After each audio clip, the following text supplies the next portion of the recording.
The other thing I didn't get to finish writing was you're going to sub into the other equation for x or y.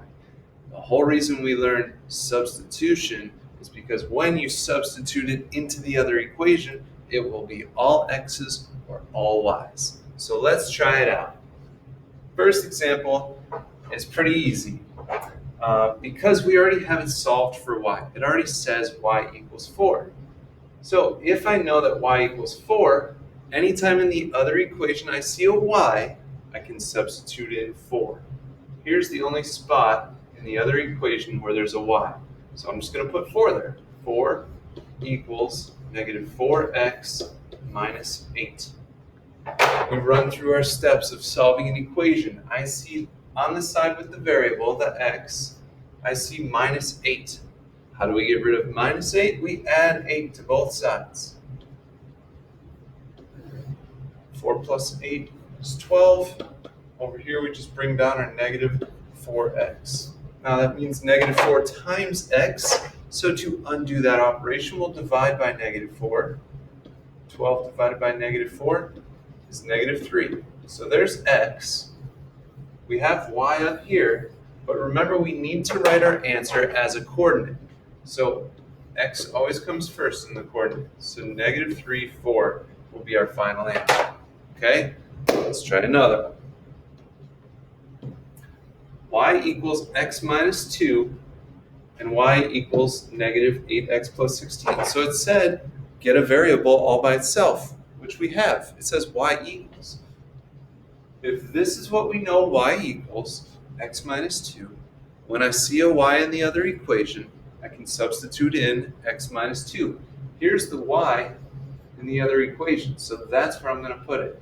So it will say x minus 2 equals negative 8x plus 16. It's all x's now. So how can we get these x's to be just on the same side of the equal sign? I prefer to get rid of the smaller x. Here we have 1x, here we have negative 8x's. That's smaller. So to get rid of negative 8x, think opposite, positive 8x. So we will add 8x's to both sides to keep it balanced. Negative 8 plus 8 is gone. 1x plus 8x is 9x. We bring down our minus 2, we bring down our 16. You're like, oh, snap, minus 2. We got to add 2 to that, dude.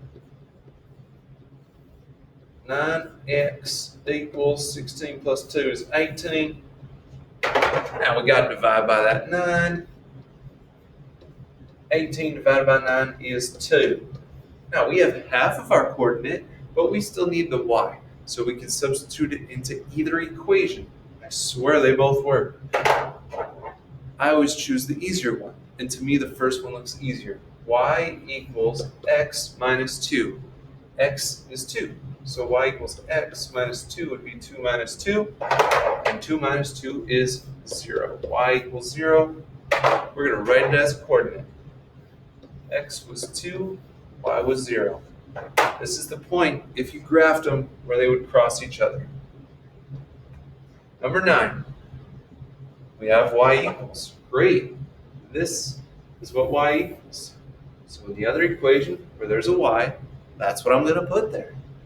Negative 4x plus 21 equals 3x minus 7.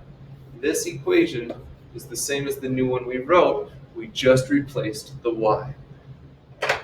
So the smaller x would be negative 4x. How do you get rid of negative 4x? Yeah, you add 4x. If we wanted to get rid of that positive 3x, we could subtract it, but then we're dealing with negatives, and it still works. But I know sometimes those negative numbers are scary. It's so scary, Mr. Bland. 21 equals 7x minus 7. Thank you. We're going to get rid of minus 7 by adding 7. 28 equals 7x. I'm running out of time on this video, so I'll probably have to finish it in the next one. Divide by 7, 4 equals x. I'll start the next one for the y.